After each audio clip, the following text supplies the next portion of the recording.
Praise the Lord. आप सबको स्वागत है हमारे ऑट्स ऑफ मन्ना चैनल में। मैं विश्वास करता हूं प्रियो कि आप सबको इस चैनल के माध्यम से बहुत बहुत आशीषित हो रहे हैं। प्रियो, परमेश्वर महान है और परमेश्वर अद्भुत है। आइए वचन सुनने से पहले हम परमेश्वर की स्तुति और महिमा करें। प्रियो वचन में ऐसा लिखा हुआ है, अगर हम पढ़ेंगे फिलिप्पी 1:21 में पौलुस कहता है, मेरे लिए जीना मसीह और मर जाना लाभ है।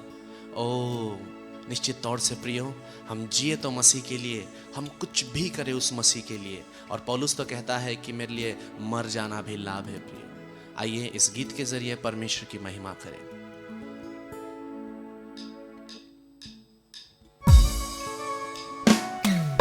Oh, thank you, Lord.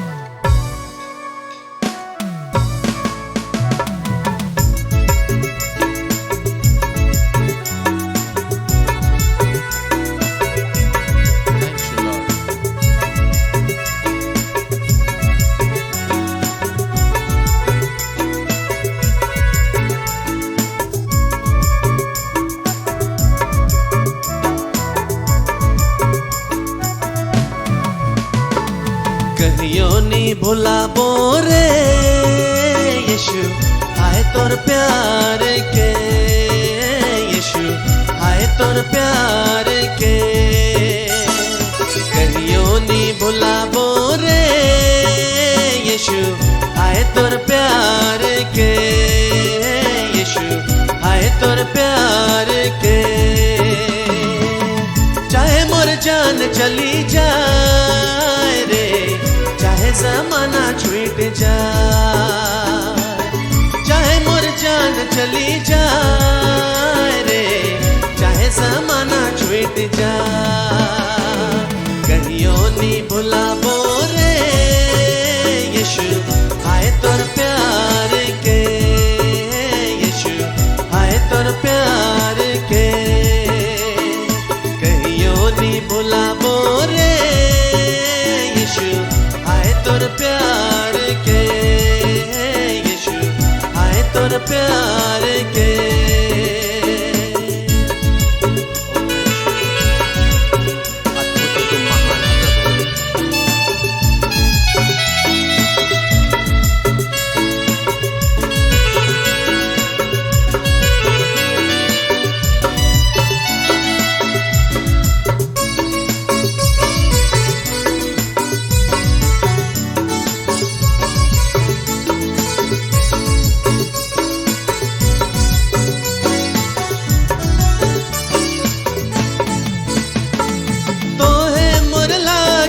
सुली में चढ़ा ले, तो है मोर लागिन लहू के बहाले। तो है मोर लागिन सुली में चढ़ा ले, तो है मोर लागिन लहू के बहाले। कहियो नी भुलाबो रे यीशु, हाय तोर प्यार के यीशु, हाय तोर प्यार के। कहियो नी भुलाबो रे यीशु, हाय तोर प्यार के यीशु, हाय तोर प्यार के।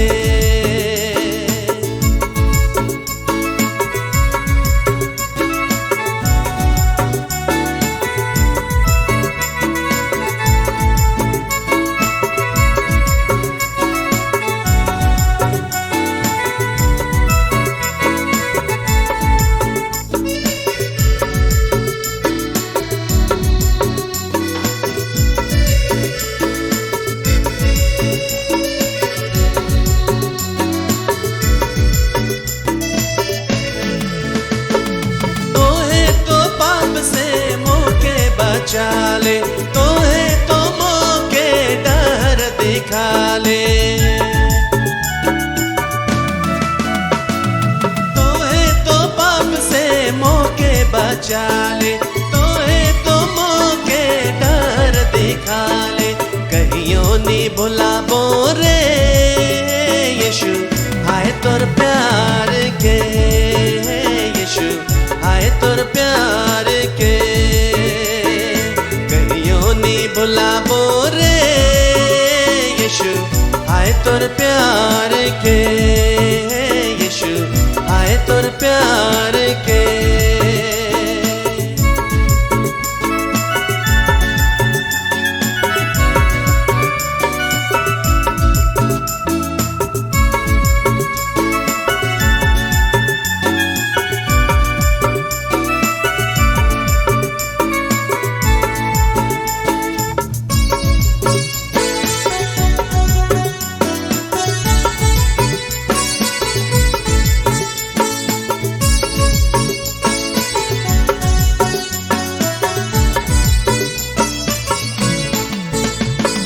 मोर मने आत्मा में तो है बस गेले, तो है तो मोके आशीष देले।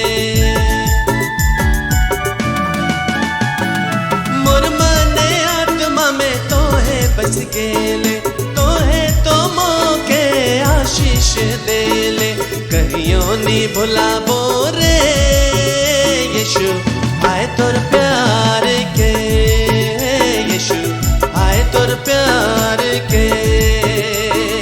कहियो नी भुलाबो रे यीशु आए तोर प्यार के, यीशु आए तोर प्यार के। चाहे मोर जान चली जाए रे, चाहे जमाना छूट जाए, चाहे मोर जान चली जाए रे, चाहे जमाना छूट जाए। कहियो नी भुलाबो रे यीशु आए तोर प्यार के, यीशु आए तोर प्यार के। कहियो नी भुलाबो रे यीशु आए तोर प्यार के, यीशु आए तोर प्यार के।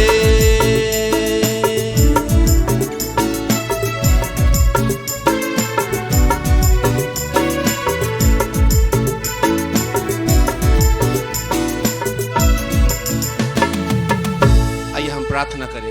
सर्वशक्तिमान परमेश्वर, हम आपकी महिमा और प्रशंसा करते हैं। खुदा बाप, इस घड़ी समय हम तेरे दास को तेरे हाथों में समर्पित करते हैं। डेफिनेटली प्रभु, आपने उन्हें अभिषेक किया है तेरा वचन का प्रचार करने के लिए। इस घड़ी समय जितने लोग वचन सुनते हैं, सबके जीवन में माइटी मिरेकल्स होने पाए। प्रभु, तेरे दास को तेरे हाथों में समर्पित करते हैं और ये प्रार्थना आपके प्रिय पुत्र यीशु के नाम से मांगते हैं, आमेन। उत्पत्ति 2 उसका 7 ध्यान से देखिए, रचना कैसे हुआ इंसान का। ओके, तब यहोवा परमेश्वर ने आदम को भूमि की मिट्टी से रचा। ओके, इंसान को, आदम को क्या किया? भूमि का मिट्टी लिया और रचा बोल रहा है, एक मूर्त बनाया। जैसे हम लोग का आंख है, हाथ है, पैर है, ओके, कान है, आंख है, ये सब चीज उसमें रचना किया उसने हाथों से। जैसे मूर्त को बनाते हैं वैसे ही उसने बनाया आदम को मिट्टी से। Praise the Lord, hallelujah, welcome to the Otsa of Manna। प्रभु को बहुत बहुत धन्यवाद देते हैं कि इस चैनल के द्वारा से प्रभु ने बड़े बड़े काम कर रहे हैं। हम विश्वास करते हैं आप अच्छे अच्छे शिक्षाओं को प्राप्त कर रहे हैं। आप लोगों का फीडबैक के लिए बहुत बहुत धन्यवाद देते हैं। जितने लोग आज पहली बार हमारे इस चैनल में जुड़े हैं, निश्चय से सब्सक्राइब कीजिए, बेल आइकन को दबाना मत भूलिए, ताकि हमारे अपडेट्स आप सबको मिलने पाए। हालेलुया। हमारे चैनल में हम लोग प्लेयर लिस्ट भी बना दिए हैं, प्ले लिस्ट। आप वहां पर जाके अलग अलग टॉपिक को आप देख सकते हैं। कुछ कुछ प्ले लिस्ट है जिसमें कि सीरीज है, वहां पर स्टडीज है, आप उसको देख सकते हैं, ताकि आपको क्रोनोलॉजिकली एक तरीके से आपको एपिसोड 1, 2, 3, 4 इस तरह से आप लोगों को मिलेगा। आज जिस विषय में बात करने को जा रहे हैं ये भी एक सीरीज है। आइए उस सीरीज में जाने से पहले हम लोग छोटी सी दुआ करें। सर्वसामर्थी सेनाओं का यह परमेश्वर, पिता इजराइल का परमेश्वर, दाऊद का परमेश्वर, इब्राहिम का परमेश्वर, हम आपको बेहद धन्यवाद देते हैं इस संध्या के समय के लिए। प्रभु परमेश्वर पिता, आप अपने वचनों से हम सबों से बातचीत कीजिए। प्रभु जी, मैं अपने आप को तेरे हाथ पे सरेंडर करता हूं लॉर्ड।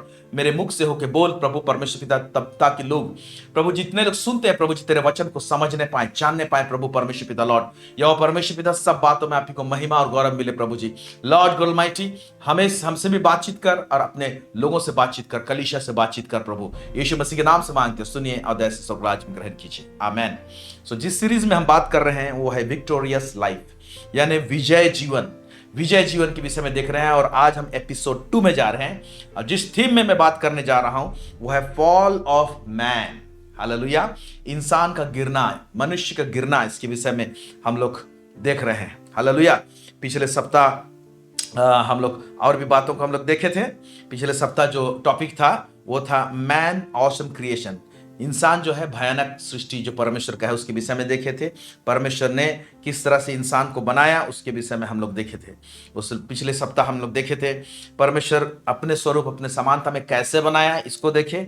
फिर परमेश्वर जो हमको बनाया वो स्वयं कैसे है, इन पहलुओं पर हम लोग ध्यान दिए थे।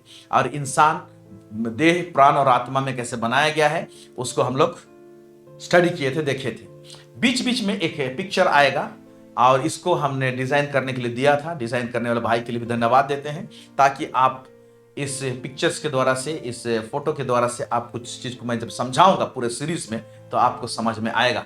इसीलिए आप प्रार्थना कीजिए, हमारे टेक्नीशियंस लोग, हमारे साउंड इंजीनियर्स लोग हैं, ये लोग हमको मदद करते हैं। आमीन। सो आइए आज हम आगे बढ़ते हैं। तो हम लोग पिछले सप्ताह देख चुके थे कि परमेश्वर ने मनुष्य को कैसे रचना किया। आज देखेंगे वो रचना किया हुआ इंसान गिरा कैसे, परमेश्वर के महिमा से गिरा कैसे, क्या क्या हुआ। और विशेष करके हम लोग देखेंगे कि देह और प्राण और आत्मा में जब गिरा तो क्या क्या हुआ। ओके, जैसे आप डॉक्टर के पास में जाते हैं और आपको कभी कभी लगता है कि मुझे ये पर्टिकुलर ये बीमारी है। शायद आप सोचते होंगे कि मुझे डायबिटीज का कुछ प्रॉब्लम होगा। तो जब डॉक्टर के पास में जाते हैं तो डॉक्टर क्या कर लेता है ना, एक बार मैं फुल बॉडी चेकअप कर लेता हूं बोलते हैं, और पूरा ब्लड आपको ले लेता है। डायबिटीज का तो चेक करता ही करता है, उसके बाद वो और भी चीज को वहां पर से निकालता है। जब निकालता है तो रिपोर्ट में पता चलता है कि भाई आपका फैटी लीवर है, लीवर में फैट जमा हुआ है, किडनी आपका फिल्ट्रेशन आपका ठीक नहीं है, आपका थायराइड प्रॉब्लम है, नाना प्रकार की चीज उस समय निकलता है ब्लड लेने के बाद में। तब आपको पता चलता है कई बार कि ये बहुत सारे इसे रोग सब बीमारी सब पकड़े हुए हैं, मुझे पता ही नहीं है, ये तो बढ़ रहे हैं मेरे जीवन में। ओके, तो अब जब इंसान गिर गया परमेश्वर के महिमा से, ओके, महिमा से रहित हो गया, पाप किया, ओके, विद्रोही बना परमेश्वर का, तो देह प्राण और आत्मा में क्या क्या हुआ, इसके साथ में और क्या क्या हुआ, गड़बड़ी कहां कहां हो गया, कौन कौन कॉर्नर में गड़बड़ी हो गया, उसको नहीं जानेंगे तो परमेश्वर समाधान क्या निकाला है उसको कैसे जानेंगे हम लोग।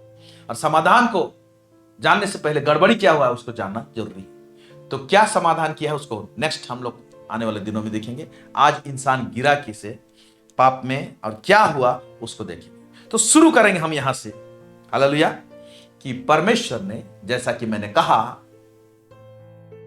परमेश्वर ने देह प्राण और आत्मा में इंसान को बनाया है। प्राण में परमेश्वर ने, जिसको अंग्रेजी में सोल बोलते हैं, उसमें परमेश्वर ने स्वतंत्र इच्छा दिया है। हर एक को स्वतंत्र इच्छा दिया है, तुम कुछ भी चूज कर सकते हो, ऑप्शन दिया है। और परमेश्वर कभी दबाव नहीं करता, दबा के किसी को आज्ञा पालन करने के लिए नहीं कहता है। आइए एक वचन को देखते हैं, इससे आपको पता चलेगा कि परमेश्वर मनुष्य को स्वतंत्र इच्छा दिया है, और स्वतंत्र इच्छा क्यों दिया है उसको भी हम लोग देखेंगे। हम लोग पढ़ेंगे, मैं पढ़ रहा हूं आपके लिए व्यवस्था विवरण उसका 30 अध्याय उसका 15 से लेके 19। ये उस जगह का घटना है जब इजरायलियों को परमेश्वर अगुवाई करके लेके जा रहा था। जर्दन नदी क्रॉस करने से पहले, कनान देश में पहुंचने वाले हैं, जर्दन नदी क्रॉस करने से पहले मूसा के द्वारा से व्यवस्था दिया गया। और व्यवस्था जब दिया गया तो तुम ये करोगे तो ये होगा, आज्ञा मानोगे तो ऐसे आशीष पाओगे, आज्ञा नहीं मानोगे तो ऐसे श्राप आएगा। इन तमाम बातों को बता रहा था। बताने के बाद वाला ये वचन है, और बताने से पहले वाले भी रेफरेंस एक उठाएंगे। लेकिन सारे आज्ञाओं को दिया, सारे व्यवस्थाओं को दिया और बताया। उसके बाद परमेश्वर क्या कह रहा है, व्यवस्था विवरण 30 उसका 15 से लेकर 19। यहां पर देखिए, सुन, आज मैं तुझको जीवन और मरण, हानि और लाभ दिखाता हूं। जीवन, और ये जीवन का रास्ता है, ये मरण है, ये हानि है, ये लाभ है। दिखा दिया, दिखाया है बोल रहा है, वचन दे दिया हूं, व्यवस्था दे दिया हूं, दिखाया है बोलता है। क्योंकि मैं आज तुझे आज्ञा देता हूं कि अपने परमेश्वर यहोवा से प्रेम रखना। अब आज्ञा दे रहे हैं परमेश्वर, क्या करना, प्रेम रखना, उसके मार्गों पर चलना और उसकी आज्ञाओं, विधियों और नियमों को मानना, जिससे तू जीवित रहे। जब तू आज्ञा पालन करेगा तो तू जीवित रहेगा है और बढ़ता जाए, और तेरा परमेश्वर यहोवा उस देश में जिसका अधिकारी होने को तू जा रहा है तुझे आशीष दे। वाह। परंतु यदि तेरा मन भटक जाए और तू ना सुने और भटक कर पराये देवताओं को दंडवत करे और उसकी उपासना करने लगे, तो मैं तुम्हें आज यह चेतावनी दिए देता हूं कि तू निस्संदेह नष्ट हो जाएगा, निस्संदेह नष्ट हो जाएगा, जाओगे। और जिस देश का अधिकारी होने के लिए तू यरदन पार जा रहा है, उस देश में तुम बहुत दिनों के लिए रहने ना पाओगे। आज्ञा नहीं मानोगे, पराय देवता की तरफ चले जाओगे तो तुम नष्ट हो जाओगे, प्रभु बोला। अब देखिए क्या कहता है, मैं आज आकाश और पृथ्वी दोनों को तुम्हारे सामने इस बात की साक्षी बनाता हूं कि मैं जीवन और मरण, आशीष और श्राप को तुम्हारे आगे रखा है, रख दिया है, बोला है। ओके, इसलिए तू जीवन ही को अपना ले कि तू और तेरा वंश दोनों जीवित रहे। तो जीवन और मरण रख दिया है, लेकिन मैं तुमको इंस्ट्रक्ट कर रहा हूं, मैं तुमको ऑप्शन बता रहा हूं कि कौन सा ऑप्शन को तुमको उठाना चाहिए। जीवन ही को अपना ले जिससे कि तू जीवित रहे, और तेरी मर्जी, अगर तू मृत्यु को उठा लेता है, श्राप को उठा लेता है, तो मैं क्या कर सकता हूं? कोई फोर्स नहीं है, लेकिन परमेश्वर जो सही रास्ता है उसको चुनो बोल के इंस्ट्रक्शन देगा, उसकी अगुवाई करेगा, लीड करेगा। लेकिन परमेश्वर हमको फ्री विल दिया है, हमारे प्राण में स्वतंत्र इच्छा दिया है हमारे प्राण में, जिससे कि हम जो चाहे हम लोग चुनाव कर सकते हैं।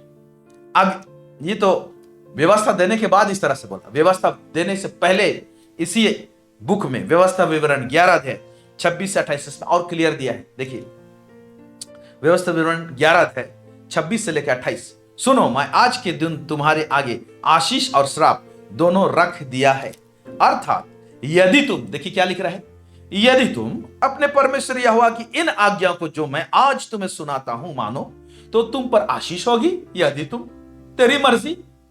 ओके, फिर कहता है, और यदि तुम अपने परमेश्वर यहोवा की आज्ञाओं को नहीं मानोगे और जिस मार्ग की आज्ञा मैं आज तुम्हें सुनाता हूं उसे तज कर दूसरे देवताओं के पीछे हो लोगे जिन्हें तुमने नहीं जानते हो, तो तुम पर श्राप पड़ेगा। यदि तुम जीवन को उठाओगे, आशीषित होगे, यदि तुम श्राप को उठाओगे, श्रापित होगे। ये परमेश्वर का है। यानी इससे हम अच्छी तरह से जानते हैं, ये जो चीज है, परमेश्वर जो स्वतंत्र इच्छा दिया है, ये आदम पाप में गिरने से पहले भी सेम था। आदम पाप में गिरा और मानव जाति पापी हो गया, और आज तक भी परमेश्वर का बात वैसी है। स्वतंत्र इच्छा को परमेश्वर छेड़छाड़ नहीं करेगा, और इसी के कारण से ही आज लोग बहक जाते हैं। परमेश्वर फोर्स नहीं करता है, और ये इतना सुंदर स्वतंत्रता परमेश्वर दिया है। डिक्टेटरशिप नहीं है, परमेश्वर डिक्टेट नहीं करता है, तानाशाही नहीं करता है। चाहे तो कर सकता है, लेकिन करता नहीं। हां, ताड़ना देकर चिताता है कि तुम लौट आओ। वो तानाशाही नहीं है, वो परमेश्वर का प्रेम है। Hallelujah, praise the Lord. तो मनुष्य को स्वतंत्र इच्छा दिया था। ओके, और एदन के बगीचा में परमेश्वर ने उसको रख दिया था। क्यों परमेश्वर ने मनुष्य को स्वतंत्र इच्छा दिया था? क्यों? What is the reason?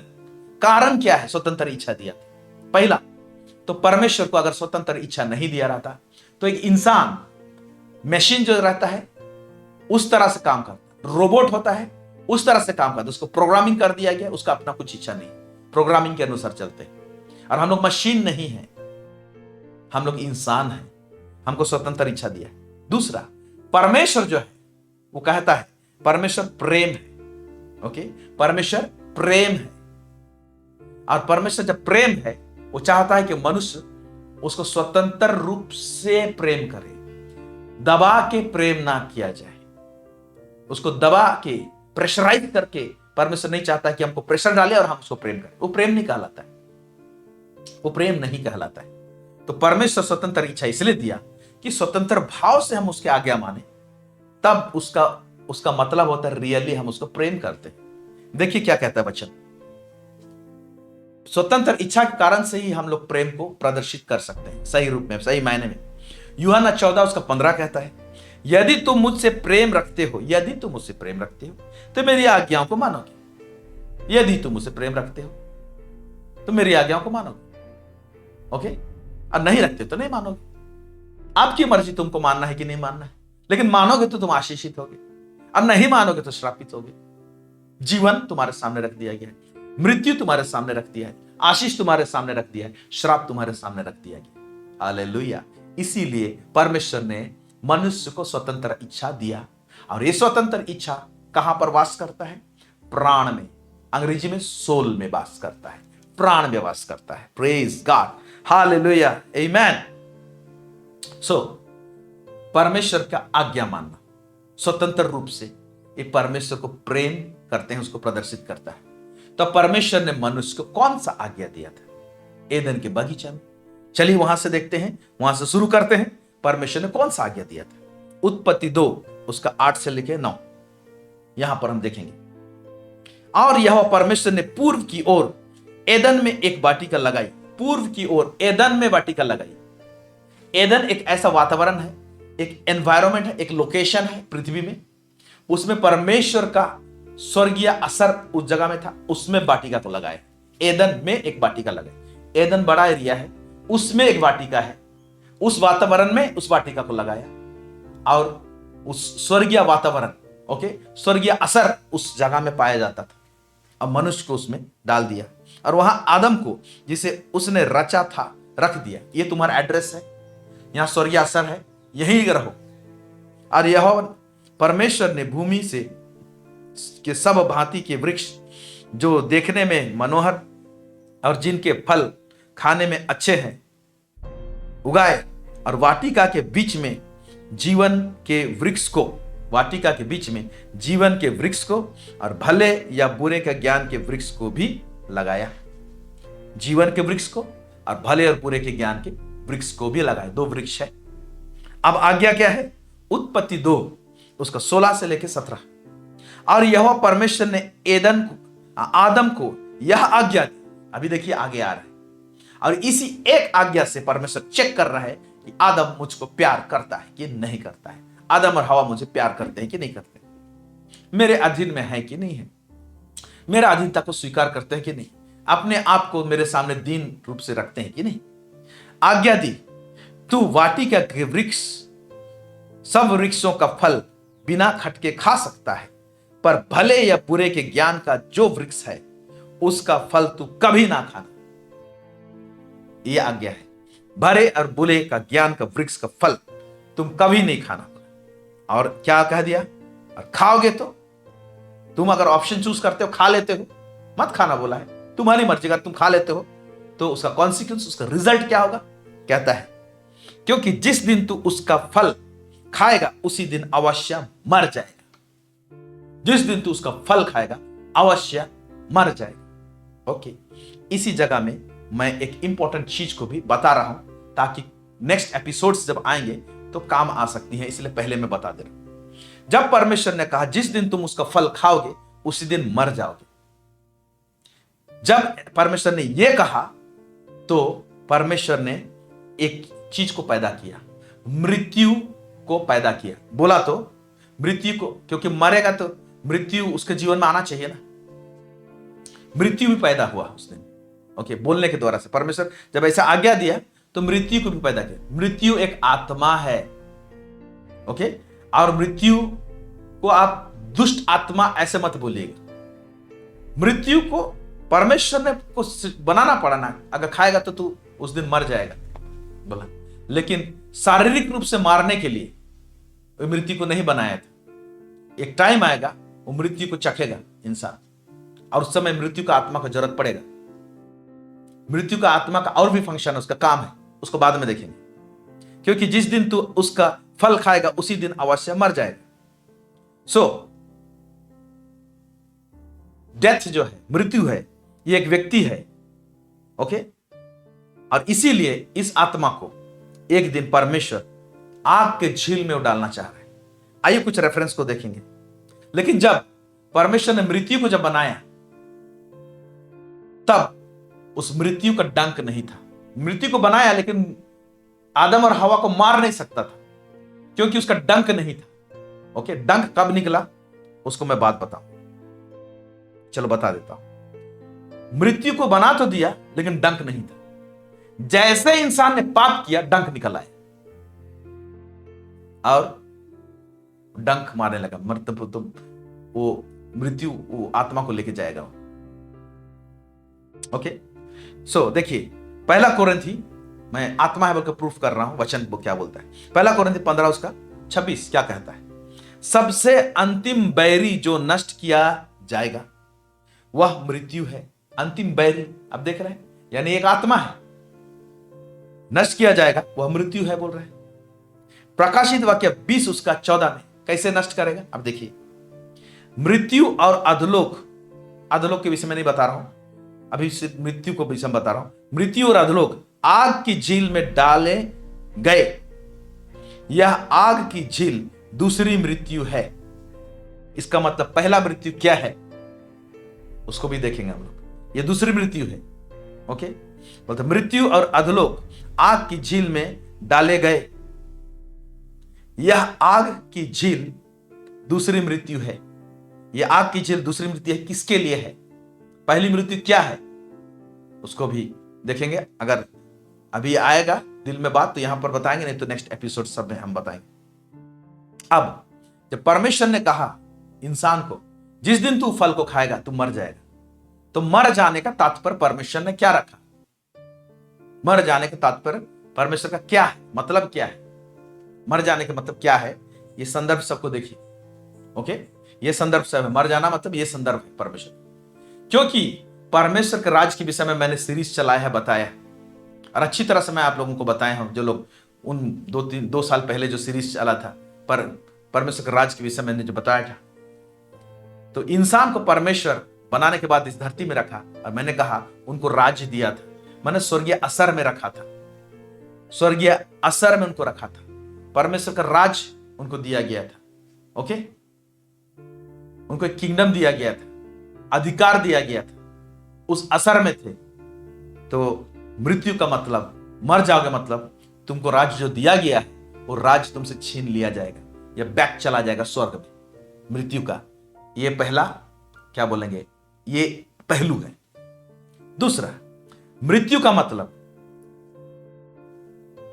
परमेश्वर जब राज्य दिया है था इंसान को इस धरती में,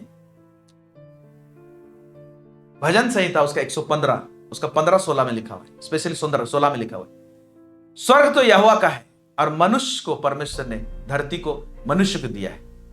तो इस धरती को मनुष्य को दिया था राज करने के लिए, लेकिन उस राज का गवर्नर किसको बना के रखा था? पवित्र आत्मा। तो जब इंसान को इस एदन वाटिका में रखा था तो परमेश्वर ने पवित्र आत्मा भी इंसान को दिया था एज ए गवर्नर। गवर्नर का काम है गाइड करना, लीड करना। मेरा परमेश्वर के राज के विषय में जो एक्सप्लोरिंग मैथ्यू 6:33 जो एक्सप्लेन किया हूं, उसको आप अगर अच्छी तरह से देखेंगे, प्लेलिस्ट है उसमें जाके देखिएगा, किंगडम ऑफ गॉड बोल के प्लेलिस्ट है, उसमें देखेंगे तो आपको अच्छी तरह से पता चलेगा। मेरा अभी विषय नहीं है, वो फिर लंबा हो जाएगा। यानी पवित्र आत्मा इंसान को दिया गया था इसी धरती में, एदन के बगीचा में, परमेश्वर के राज के साथ में गवर्नर के रूप में दिया गया था। राजा कहां बैठा था? स्वर्ग में। परमेश्वर वो राजा है और गवर्नर के रूप में पवित्र आत्मा था मनुष्य के साथ। मृत्यु का मतलब पहला बता, परमेश्वर का राज छीन लिया जाएगा।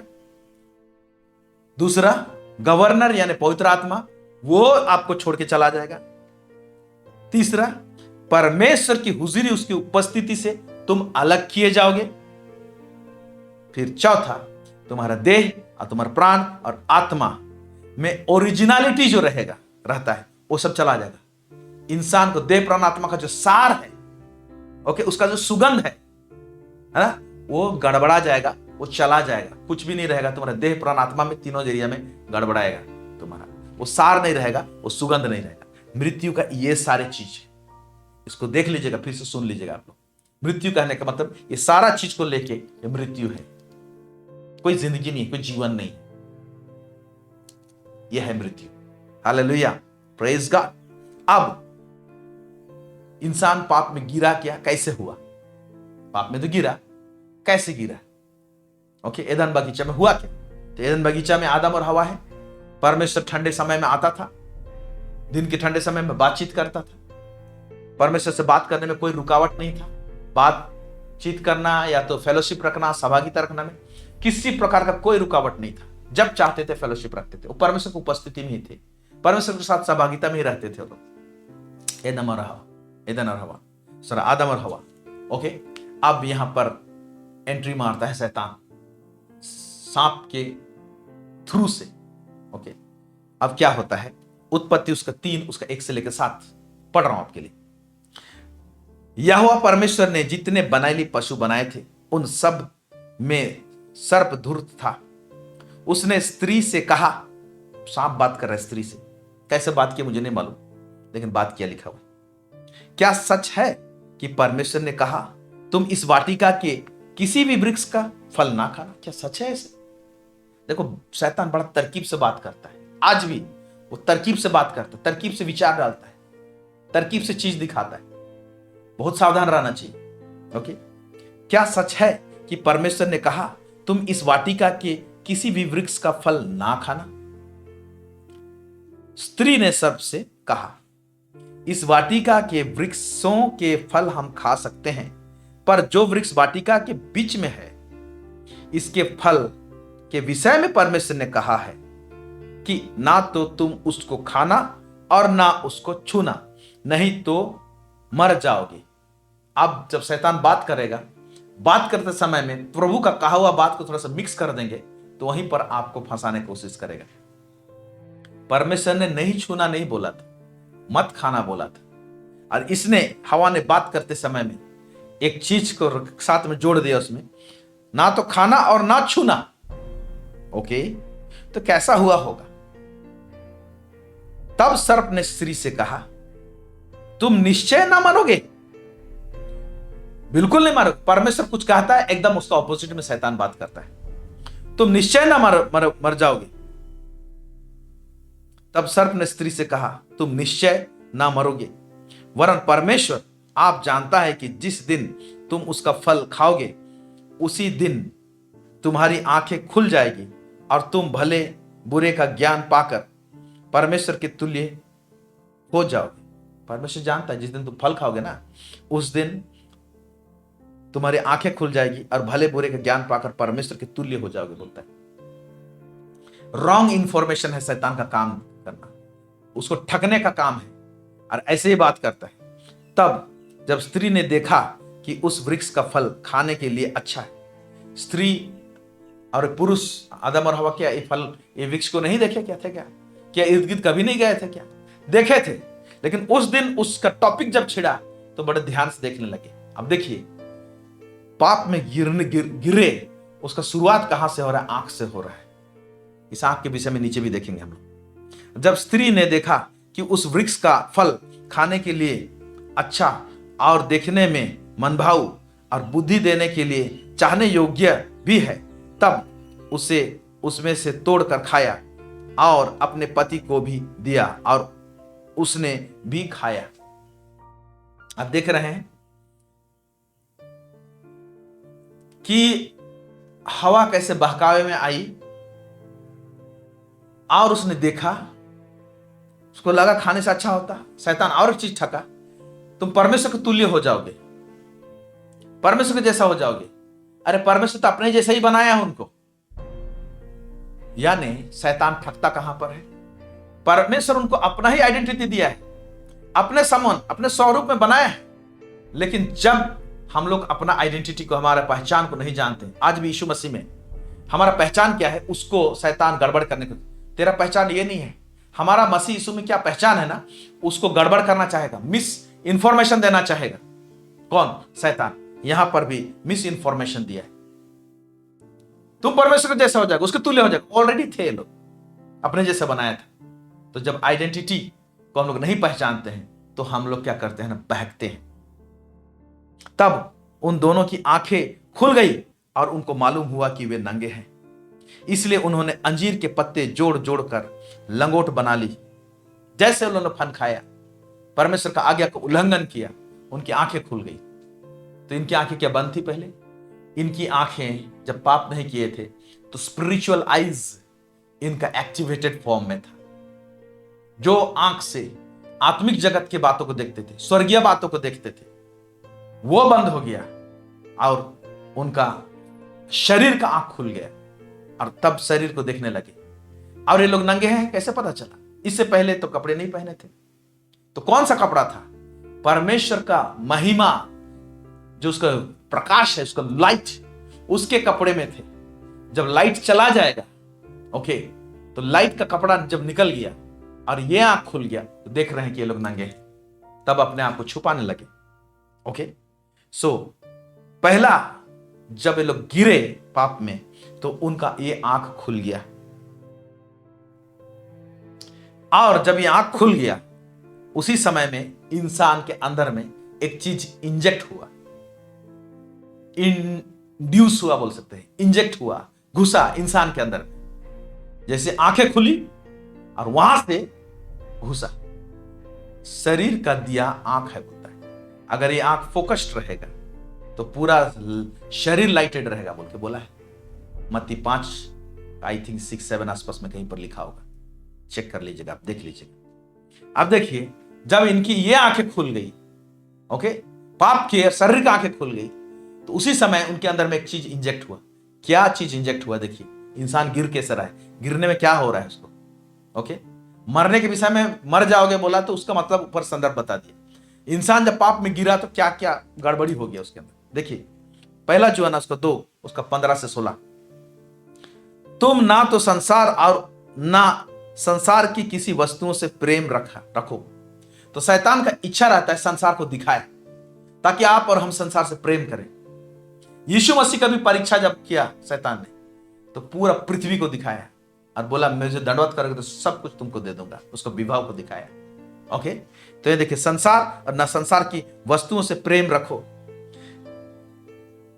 और कोई संसार से प्रेम रखता है तो उसमें पिता का प्रेम नहीं। तो इससे पहले जब पाप में नहीं गिरे थे, तो आत्मिक जगत, आत्मिक संसार से प्रेम करते थे लोग, स्वर्गीय असर से प्रेम करते थे लोग, हेवनली किंगडम जो था उसमें जीते थे, उसके प्रति उनके आंख खुला हुआ था।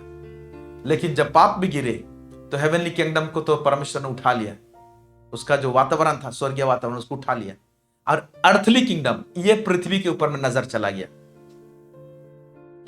ये पृथ्वी उनको खींचने लगा, ये संसार लोग उनको खींचने लगा, ये चीज घुसा उस दिन।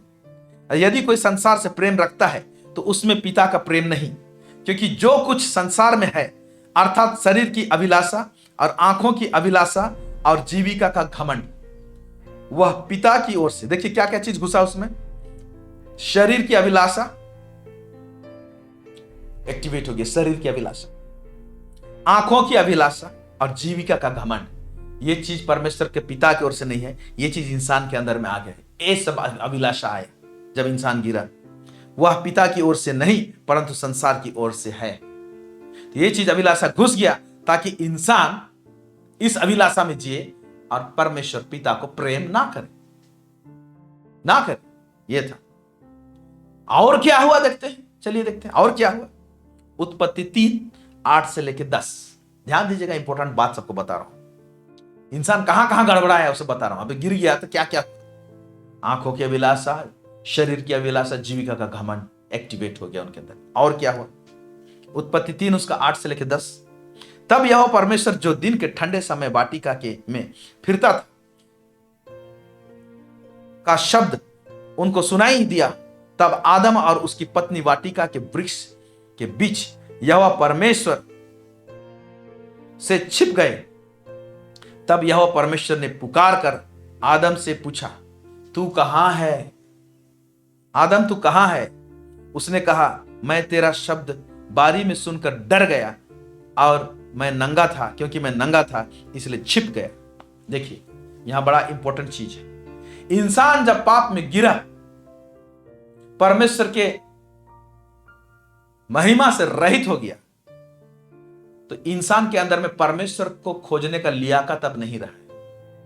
तो हम लोग बोलते हैं ना, हमने परमेश्वर को खोजा और पा लिए, लेकिन यहां का फाउंडेशन देखने से परमेश्वर खोज रहा है, तू कहां है?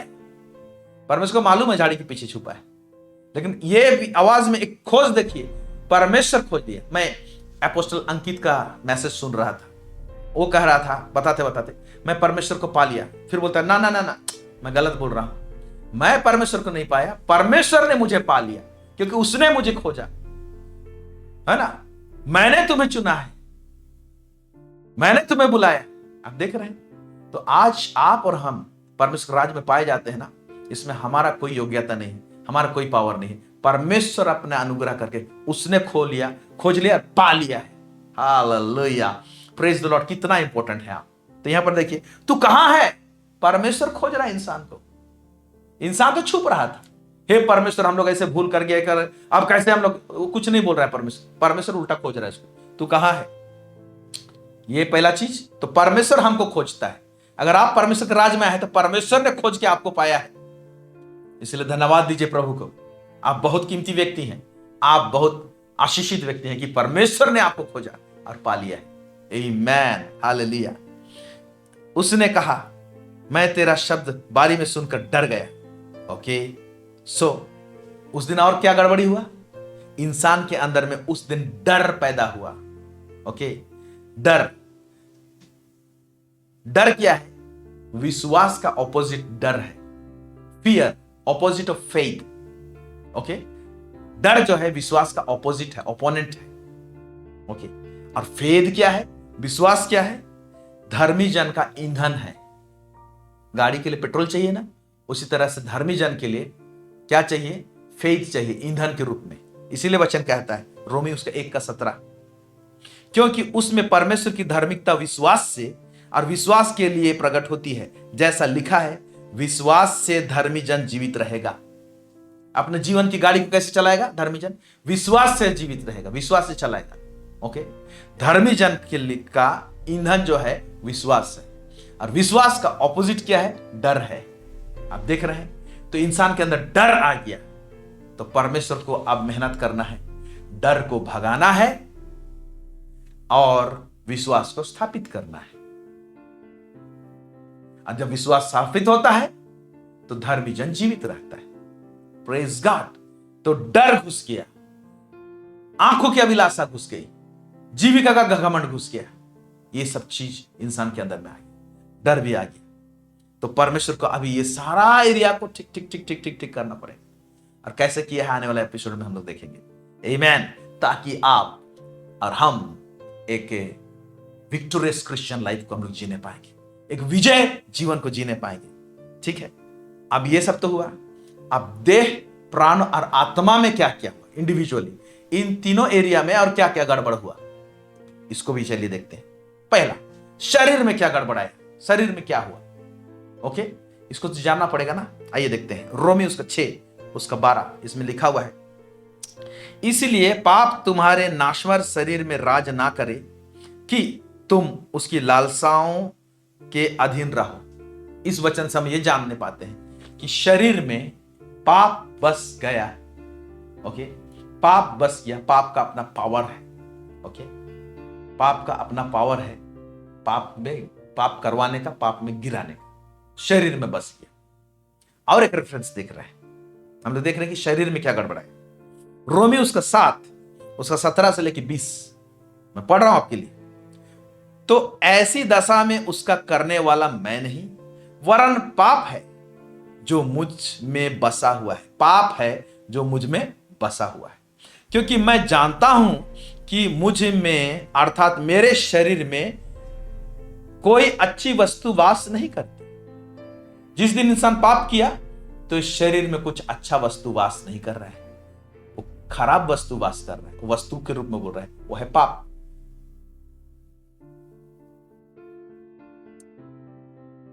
क्योंकि मैं जानता हूं कि मुझ में अर्थात मेरे शरीर में कोई अच्छी वस्तु वास नहीं करती।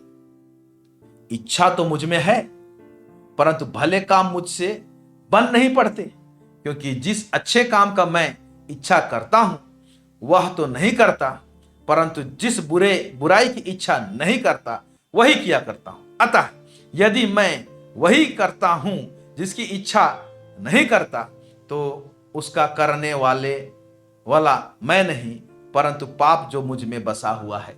ये वचन को बाद में एक्सप्लेन करेंगे। उद्धार पाया हुए व्यक्ति के अंदर में कैसा संघर्ष होता है, उस समय रेफरेंस फिर उठाएंगे हम। लेकिन फिलहाल मैं ये बता रहा हूं, ये वचन ये बता रहा है कि हमारे शरीर में पाप बसा हुआ है। सो इंसान जब पाप में गिरा, ओके, विद्रोह हुआ, तो इंसान के शारीरिक वाला भाग में 3 भाग, देह, प्राण, आत्मा, शरीर में क्या हो गया? पाप बस गया। ओके, फिर प्राण में आइए देखते हैं, प्राण में, सोल में क्या होगा। प्राण में क्या है हमारा, हम बताए हैं आपको, इच्छा, स्वतंत्र इच्छा, भावना है और विचार है, माइंड है, बुद्धि है। ओके, सोचता है, कल्पना है। ओके, इसमें क्या गड़बड़ हुई? रोमियो के पुस्तक उसका 1 अध्याय 21 से लेकर 23 आयत तक यहां पर क्या कहता है? इस कारण कि परमेश्वर को जानने पर भी उन्होंने परमेश्वर की योग्य बड़ाई और धन्यवाद ना किया, परंतु व्यर्थ विचार करने लगे। इंसान का व्यर्थ विचार, कहां पर? पाप में गिरने के कारण से व्यर्थ विचार आता है। व्यर्थ विचार करने लगे, यहां तक कि उनका निर्बुद्धि मन अंधेरा हो गया। मतलब एक्चुअली प्राण अंधेरा हो गया। मैं ये बताना चाहता हूं, प्राण अंधेरा हो गया, शरीर में पाप बस गया, प्राण अंधेरा हो गया, अंडरस्टैंडिंग अंधेरा हो गया, समझ उनका अंधेरा हो गया, बुद्धि उनका अंधेरा हो गया। अब परमेश्वर कैसा है, हमारा परमेश्वर का ज्ञान ही नहीं, तो इसीलिए परमेश्वर कैसा है, ज्ञान नहीं, तो लोग कोई पेड़ को ईश्वर मान रहे हैं, कोई अपना हाथ से रचना कर रहे हैं उसको ईश्वर मान रहे हैं, क्योंकि ये अंधेरा हो गया है ना, इसमें लाइट नहीं। जब लाइट पड़ता है तो हम लोग जानने पाते हैं, ओ मेरा परमेश्वर तो ऐसा है, वो तो आत्मा है। देखिए, यहां तक कि उनका निर्बुद्धि मन अंधेरा हो गया, वे अपने आप को बुद्धिमान जानकर मूर्ख बन गए। निर्बुद्धि है लेकिन अपने आप को बुद्धिमान जानते हैं। जैसे कि पागल बोलता है मैं पागल नहीं हूं, पागल क्या बोलता है, मैं पागल नहीं हूं। ये निर्बुद्धि लोग क्या बोलते हैं, हम लोग बुद्धिमान हैं। हाँ, अंधेरा हो गया, लेकिन सोचने का कैपेसिटी संसार के हिसाब से हम ये बनाएंगे वो बनाएंगे, ऐसे इन्वेंशन करेंगे, ये सब अभी भी है, क्योंकि परमेश्वर वो चीज को छोड़ा है। लेकिन परमेश्वर को पहचानने का जो लाइट है वो नहीं रहा, प्राण में नहीं रहा। लेकिन बड़ा बड़ा इन्वेंशन करेंगे, गन बनाएंगे, बम बनाएंगे, हवाई जहाज बनाएंगे, बुर्ज खलीफा बनाएंगे, ना जाने क्या क्या बनाएंगे, बल्ब बनाएंगे, टीवी बनाएंगे, जितना भी आविष्कार है उस चीज के लिए दिमाग चलता है, संसार की वस्तुओं को बनाने के लिए दिमाग चलता है। लेकिन निर्बुद्धि हो गया, अंधेरा हो गया है, परमेश्वर को पहचानने का ताकत नहीं रहा इंसान के अंदर। Okay, hallelujah. क्या आप समझ रहे हैं मेरे बात को? बड़ा इंटरेस्टिंग होगा, आने वाले दिनों में देखते जाइए इसको। निर्बुद्धि मन अंधेरा हो गया, बोला क्या बोला? निर्बुद्धि मन, प्राण क्या हो गया? अंधेरा हो गया, उसमें लाइट नहीं है। लाइट नहीं तो दिखाई देखने नहीं पा रहे हैं, मेरा परमेश्वर कैसा है देखने नहीं पा रहे हैं। वो अंधेरा में शैतान जो दिखा रहा है वो देख रहा है। वो शैतान ये बोलेगा ये पेड़ ईश्वर है, ये पत्थर ईश्वर है, दिखा रहा तो उसको भी ईश्वर बोल रहे हैं। कुछ जगह में कुछ जानवर को बोल रहा है ये तुम्हारा ईश्वर है। अब देख रहे हैं बात को। अंधकार का राजा अंधकार में ठीक फंक्शन करेगा। यहां अंधेरा हो गया है ना, तो शैतान अंधकार का राजा है या तो प्रिंस है। ओके, तो वो अंधकार में जो चीज वो दिखाएगा वो इंसान देखने लगे। बोलता है वे अपने आप को बुद्धिमान जानकर मूर्ख बन गए और अविनाशी परमेश्वर की महिमा को नाशमान मनुष्य और पक्षियों, देखिए, और चपाइयों और रेंगने वाले वस्तुओं की मूर्त की समानता में बदल डाला। डार्क हो गया है, इसलिए 4 पैर वाला शायद होगा ईश्वर, ऐसे समझ लगे। शायद कोई पक्षी होगा ईश्वर, ऐसे सोचने लगे। तो ये अभी ताकत ही नहीं रहा इंसान के अंदर। लेकिन आप और मैं, हमारे जीवन में परमेश्वर ने बड़ा अनुग्रह किया कि परमेश्वर जो आत्मा है, हालेलुया, उसको हम लोग जानने लगे। रियल परमेश्वर जो सृष्टि करता है। प्रेज गॉड, आमेन।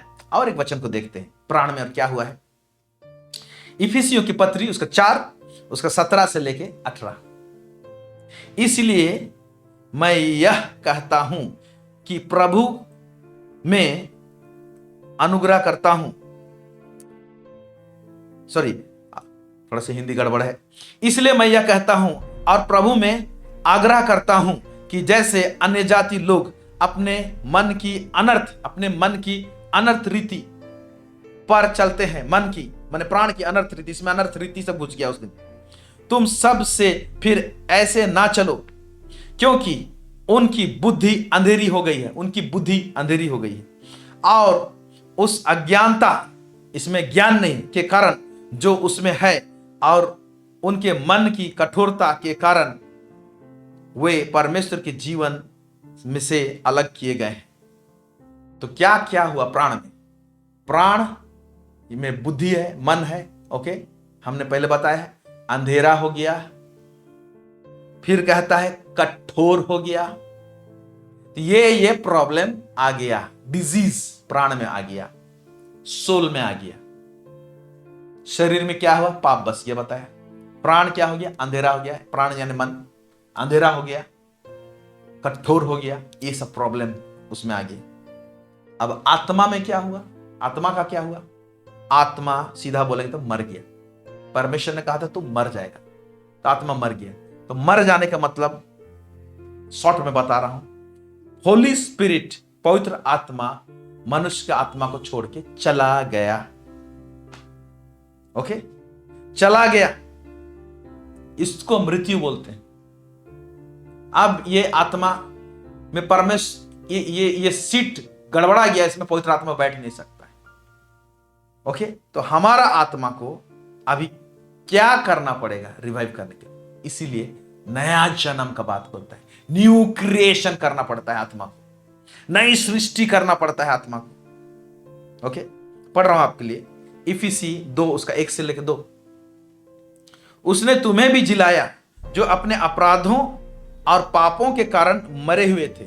किसको बोल रहा है? आत्मा को। मरे हुए थे, पापों और अपराधों के कारण मरे हुए थे, जिनमें तुम पहले इस संसार की रीति पर और आकाश के अधिकार के हाकिम अर्थात उस आत्मा के अनुसार चलते थे, जो अब भी आज्ञा ना मानने वालों में कार्य करता है। फिर इफिसी 2 उसका 5 के पढ़ रहा हूं मैं। जब हम अपराधों के कारण मरे हुए थे, क्या के कारण? अपराधों के कारण मरे हुए थे, आत्मा मर गया। मर गया मतलब खत्म हो गया, लोप हो गया नहीं, उसमें कोई क्वालिटी ही नहीं बचा। पवित्र आत्मा बैठने का वो क्वालिटी नहीं बचा। एक्चुअली ऐसे समझिए, हमारा आत्मा गद्दी है, सिंहासन है परमेश्वर का आत्मा का बैठने का। बैठा हुआ था, छोड़ के चला गया, पाप किया, तो अब बैठने लायक ही नहीं है। ओके, जैसे बोलूंगा आप किसी के घर में जाएंगे और वो गद्दी कुछ चेयर बैठने देंगे, फटा टूटा रहेगा, ढीला ढाला रहेगा, गंदा सा रहेगा, उसमें बैठना चाहेंगे? नहीं बैठना चाहिए। लेकिन उसको साफ किया जाएगा, उसको रिपेयर किया जाएगा, अब बैठने नहीं देंगे तो अब बैठेंगे। सेम चीज हमारा आत्मा के साथ हुआ। मरने का तात्पर्य पूरा गड़बड़ा गया, उसमें बैठने लायक नहीं है पवित्र आत्मा। ओके, विवेकहीन हो गया, क्या सही क्या गलत, ये सब चीज समझ में नहीं आ रहा है विवेक में। ओके, और सहभागिता रखने का इच्छा नहीं हो रहा है। सहभागिता का गुण है लेकिन इच्छा नहीं हो रहा है, सहभागिता में पावर नहीं है। इसीलिए तो आदम और हवा भाग रहे हैं परमेश्वर से, छुप रहे हैं। इसीलिए पूरा इसको नया सिरे से करना पड़ेगा। कुछ चीज खराब हो जाता है ना, गाड़ी वाड़ी सब बोलेगा इसको पूरा खोलना पड़ेगा भैया, पूरा ऑयलिंग करना पड़ेगा, बहुत सारा पार्ट चेंज करना पड़ेगा, नया ऑयल सील लगाना पड़ेगा, बहुत सारी चीज नया चेंज करना पड़ेगा, तब जाके नया गाड़ी से होगा। तो परमेश्वर भी हमारा आत्मा को जो मर गया था, यानी पवित्र आत्मा चला गया था, ये सीट बैठने लायक नहीं था पवित्र आत्मा का, तो उसको क्या करता है? न्यू क्रिएशन, बॉर्न अगेन, नई सृष्टि से जन्म। हालेलुया। इसके विषय में अभी नहीं बताएंगे, इसको नेक्स्ट एपिसोड में बताएंगे आने वाले दिनों में। तो इंसान जब पाप किया तो ये सारे चीज हो गए। ओके, उसमें से याद कीजिएगा। ओके, शरीर में पाप वास करने लगा, मन अंधेरा हो गया और कठोर हो गया, आत्मा मर गया, वो सीट बैठने लायक नहीं रहा पवित्र आत्मा के लिए। ये सारे चीज हुए। और ऊपर में कैसे इंसान पाप में गिरा उसको भी देखिए। साथ में डर आ गया इंसान, और डर को भी भगाना पड़ेगा, उसका भी हल करना पड़ेगा। और डर को प्रभु ने कैसे भगाया, इन तमाम बातों को आने वाले दिनों में हम लोग देखने को चाह रहे हैं। जब इस सारा मैकेनिज्म को आप जानेंगे कि कहां कहां पर क्या हुआ था और परमेश्वर ने क्या क्या सोल्यूशन निकाला, क्या क्या समाधान करके गया है, किस एरिया में समाधान जारी है, किस एरिया का समाधान कंप्लीटेड है, उसको सिर्फ आपको विश्वास करना पड़ेगा। तब आप आपके विजय जीवन काटने पाएंगे, और एक इफेक्टिव प्रेयर लाइफ होने पाएगा आपका, एक अच्छा गहरा संबंध और सहभागिता करने पाएंगे। इसीलिए इस एपिसोड्स को, इस सीरीज को बिल्कुल मिस मत कीजिएगा। अपने मित्रों को लिंक भेजिए, दिखाइए और चर्चा कीजिए ताकि आप बढ़ने पाएंगे। Praise Lord. प्रभु ईश्वर में अधिकाई से आशीष दे। आमीन। प्रार्थना करते हैं। सर्वसामर्थी सेनाओं का यह परमेश्वर पिता, इजराइल का परमेश्वर, दाऊद का परमेश्वर, इब्राहिम का परमेश्वर, आपको बहुत बहुत धन्यवाद देते हैं प्रभु जी। आज प्रभु हम लोग देखने पाए इंसान जब गिरा तो उस देह में, प्राण में, आत्मा में क्या हुआ प्रभु परमेश्वर पिता। लॉर्ड गॉड ऑलमाइटी, प्रभु परमेश्वर पिता, इतना सब गड़बड़ होने के बावजूद भी प्रभु जी मनुष्य के लिए यीशु मसीह के द्वारा से प्रभु जी तूने एक बड़ा आशा हमें दिया प्रभु जी। और लॉर्ड हम लोग प्रभु जी आशीषित व्यक्ति हैं कि आज आपके राज्य में पाए जाते हैं और इन तमाम बातों को प्रभु जी हम लोग समझने पाते हैं लॉर्ड। और प्रभु जी हम लोग इसलिए समझना चाहते हैं इन तमाम बातों को ताकि प्रभु जी हम लोग एक विजय जीवन काटने पाए। इसीलिए प्रभु जी इस चैनल के द्वारा से प्रभु जी ढेर लोगों को तो आशीष दे, हमें भी प्रभु जी सक्षम बना के रख ताकि प्रभु परमेश्वर पिता हम राइट शिक्षा को देने पाए, रखने पाए प्रभु जी, आपके वचन को राइटली डिवाइड करने पाए प्रभु परमेश्वर पिता। जितने लोग प्रभु परमेश्वर पिता इन वचनों को सुन रहे हैं प्रभु जी, समझ रहे हैं प्रभु जी, उनको तू प्रभु जी ओ परमेश्वर पिता अनॉइंट कर प्रभु जी, और प्रभु जी सक्षम बना ताकि तेरे मार्ग में प्रभु परमेश्वर पिता लॉर्ड फलदायी वृक्ष के रूप में बढ़ने पाए और प्रभु जी जाने पाए प्रभु जी। सब बातों में आपको महिमा और गौरव देते हैं लॉर्ड, यीशु मसीह के नाम से मांगते हैं, सुनिए और दया से स्वर्गराज में ग्रहण कीजिए। आमेन। हालेलुया। प्रभु आप सबको बहुत अधिकाई से आशीष दे। आप सबों को प्रार्थना के लिए धन्यवाद, आप सबों को सपोर्ट के लिए धन्यवाद। God bless you.